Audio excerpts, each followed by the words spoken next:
I was just clearing out my vault and I stumbled across this old sniper rifle. It's got a really interesting design and I wouldn't blame you if you mistook this for an exotic. I believe the design of the weapon is actually based on the Scion rifles. So this is the Trophy Hunter and it came from the Season of the Dawn reward track. I also managed to dig up an old review of when this weapon first came out, and it's really weird to see the Leviathan again and also some gameplay on Titan. Anyway, there's not really a point to this video, but I hope this weapon comes back as a craftable weapon as it has a really cool design and actually a really unique reload animation. Do any of you guys have this weapon, and is there any other Sunset weapons you would like to see return? Today, we're going to be covering a pinnacle weapon. If you're not familiar with these weapons, they were borderline broken and largely the reason for sunsetting.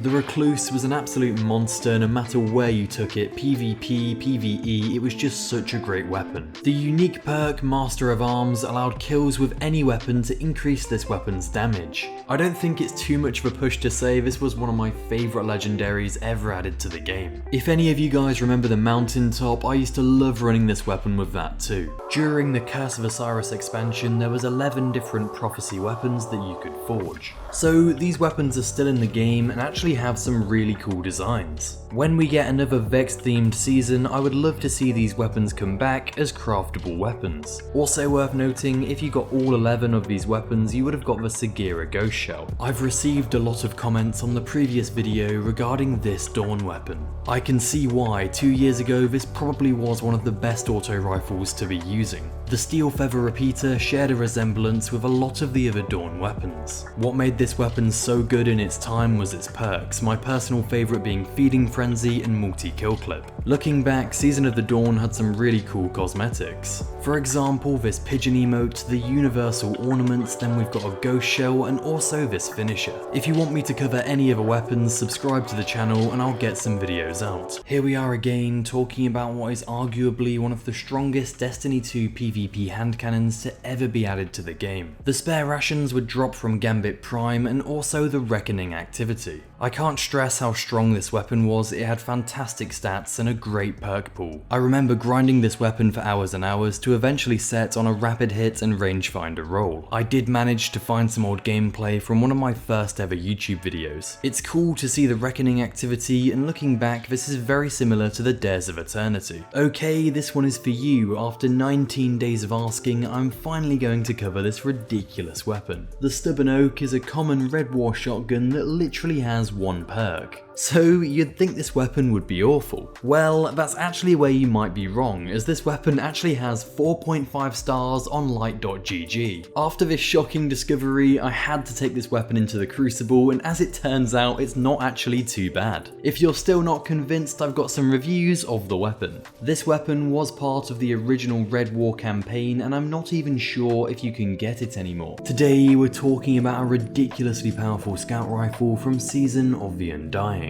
Randy's throwing knife was the Crucible ritual pursuit weapon. Now, what made this weapon so good wasn't just its base stats and archetype, it also had some really good selectable perks. You had the choice of rapid hit or snapshot and then Zen moment or kill clip. As you can imagine, this weapon was really strong in spite of not being a pinnacle weapon and having that pinnacle perk. The quest for this weapon was a bit of a grind, but it was just so much fun to use. This weapon was part of an exotic quest which has now been vaulted for the Lumina exotic hand cannon. You can think of this weapon as like what Husk of the Pit was to Necrochasm. The Rose is an adaptive frame kinetic hand cannon with some pretty solid stats. People seem to love the look and feel of this hand cannon, especially for PvP. Thank you for all the comments about this weapon, I had completely forgotten it even existed. Originally released in Warmind, Redrix's Claymore would come back in Forsaken and be known as Redrix's Broadsword. Redrix had the unique perk of Desperado, allowing reloading after a precision final blow to increase your rate of fire. Although this isn't a unique perk anymore and we actually have some weapons that can roll with it. I would argue one of the rarest items in the game is the Glory and Grandeur ornament. Back in the Claymore days, if you did manage to get Legend in the Crucible, you would be awarded this ornament.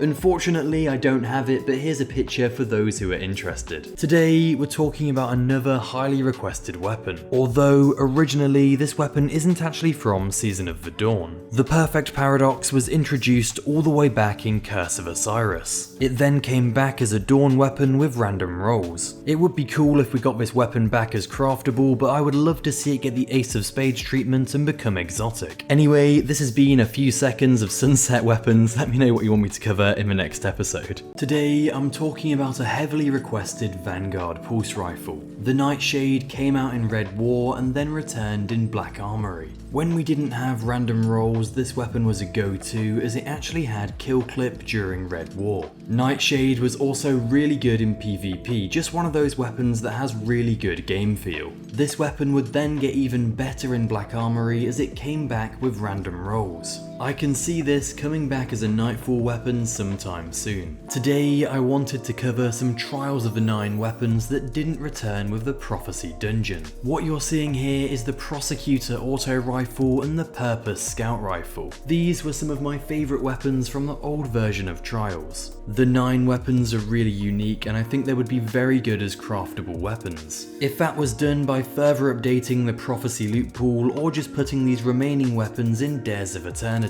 I think these weapons would be really fun with an updated perk pool and a unique origin trait. Anyway, join the Thyme community, thank you so much for watching. Is there any other weapons you want me to cover? And goodbye. Today we're talking about the first weapon you ever obtain at the start of Destiny. Well, that is if you start these days. The Kvostov is a common auto rifle that at one point was exotic in Destiny 1. I'll be honest, I did struggle using this thing in PvP today, but I would love to see the exotic version return. The exotic Kvostov was heavily customizable. If this weapon did come back, it would be perfect and has so much potential to be a craftable exotic. Regardless, a link to my game development course will be in the description. Thank you to everybody who's signed up, you're making some really cool games. You may recognise this sword from Red War or its re-release in Season of the Splicer. But did you know between those two times we actually got a gold version of this weapon called the Gold Tusk? It dropped from Heroic Menagerie, and what was pretty cool is you could get surrounded and on guard on the same roll. I feel like there's so much more that Bungie can do with the sword weapon archetype. For instance, dual wield swords, and I've also thought an exotic Weapon of Sorrow sword would also be very cool. I've had lots of comments about Leviathan weapons and I can see why these weapons have some of the coolest designs in the whole game. What you're seeing on screen is the Ghost Primus auto rifle. I've always liked the sights on this weapon and it just feels really good to use. If you have any of the Leviathan raid weapons and you're a bit bored, I highly recommend reading the lore tabs. All the way back in Black Armory, we did actually get some really cool weapons. This is the Galliard 42 auto rifle. If you had this weapon back then you'll know it was absolutely amazing. Around Season 10 we did actually have an auto rifle meta and this weapon was just so strong. I was just farming Dares of Eternity and I would love to see the Black Armory forges get the same treatment as that. Bringing the forges back with craftable weapons, well, you'd definitely have me playing. Otherwise, if you're interested in learning game development, I have a comprehensive course in the description which teaches you how to make your first game from start to finish. That's the best way to support the channel. I really poured my heart and soul into that course over this whole summer. Anyway, did you guys play during Black Armory and what do you think to my idea of these forges coming back? Thank you so much for watching, subscribe to the channel for more content like this, and goodbye. Every now and again these weapons do have a tendency to return to the world loot pool. I'm covering some New Monarchy faction weapons today. These weapons have some cool designs and could be pretty fun if they came back as normal weapons or maybe even craftable. The Legal Action New Monarchy Kinetic Pulse Rifle did actually return in Season 15. I'll be honest, I used to enjoy the faction stuff in Destiny and I wouldn't be too bothered if it returned. Regardless, we just hit 40,000 subscribers and I'm just so glad you guys enjoy the content. Thank you so much for watching and goodbye. Today we're talking about a weapon that used to be ridiculously dominant in the Crucible Crucible before it got sunset. Of course, what you're seeing is the Erentil FR4 fusion rifle, or should I say sniper rifle. When this weapon came back in Forsaken, it could roll with more scopes. Some of these had really high zoom, and in combination with the right perks, you could make this weapon have an absolutely ridiculous range. Although this weapon was overpowered, I did used to really enjoy using it. Today, we're covering a Mars weapon from the Warmind expansion all the way back in 2018. The Frigid Jackal was an adaptive frame legendary sniper rifle, and I will say this weapon was reasonably popular in PvP. The weapon model is pretty cool, and I've always wondered in the back of my mind, would Bungie ever do something with these built-in suppressors they seem to put on so many weapons? Today we're talking about a hand cannon that used to be able to 2-tap in the Crucible. Released in Forsaken, the Duke Mark 44 was a kinetic 120 hand cannon. Damage perks like Kill Clip used to allow 120 hand cannons the ability to 2-hit kill in the Crucible. I've always been a fan of 120s, Igneous Hammer being a personal favourite. So did any of you guys get a chance to get the Duke 44? What did you think to it, and do you think it should come back? Today we're talking about an infamous grenade launcher, the Edge Transit. This was a void grenade launcher released during Forsaken. There's nothing really special about this weapon, but it did become a bit of a meme as it had a ridiculously high drop rate. There was a point in Forsaken where your postmaster would typically just be full of this weapon. I'd completely forgotten this weapon had an ornament, but regardless, here it is. The Dust Rock Blues was a very competitive PvP shotgun that came out during Forsaken. During Season of Opulence, you could also farm this weapon with the Chalice, making it much easier to get a good roll. Personally, my roll was only Threat Detector and Rampage, but I still loved using this thing in PvP. A fantastic shotgun that I used to use all the while.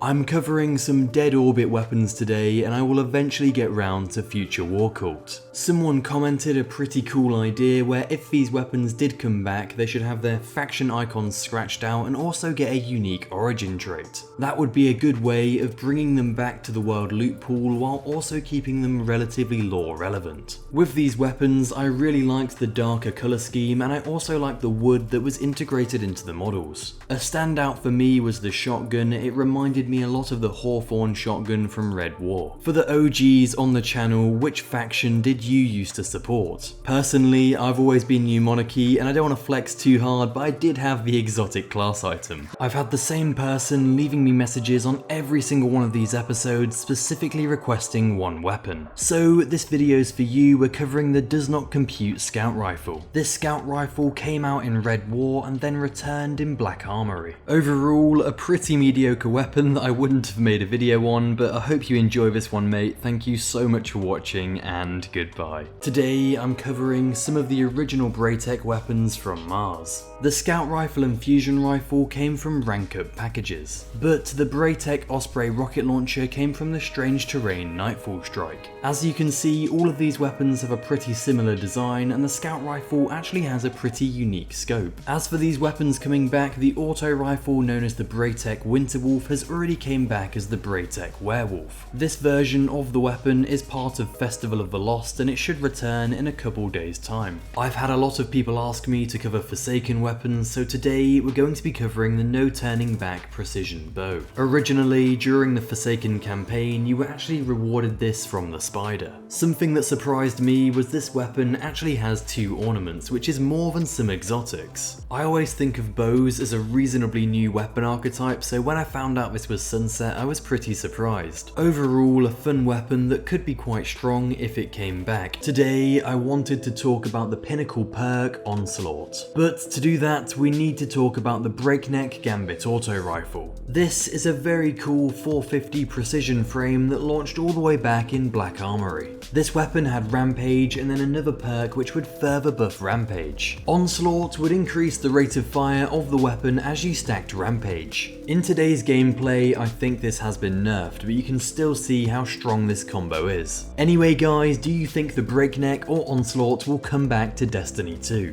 Today we're covering a highly requested weapon that has a really unique model and sound. Alone as a God was a kinetic rapid-fire frame that dropped from the original Leviathan. You might be surprised to hear this weapon did actually see quite a bit of PvP usage in spite of the ammo economy at the time. The combination of snapshot sights and the high aim assist made this a very popular weapon. A lot of people have been requesting black armory weapons. Today we're talking about a little hand cannon that could be forged with both kill clip and rampage on the same roll. Kindled Orchid was a fantastic all-round hand cannon that had some great perk combinations. This weapon was a 140 adaptive frame that dealt void damage, and I don't know why I'm speaking in the past tense, you can still use this weapon. Having 2 damage perks at once might be too powerful, but I would love to see this weapon come back. Again, I found some old footage, so I'll let old me sign this video off. Apart from that, thank you so much for watching, and thank you for all the support I've been having recently. I think we're up to 27 subscribers now, so thank you so much guys, and goodbye.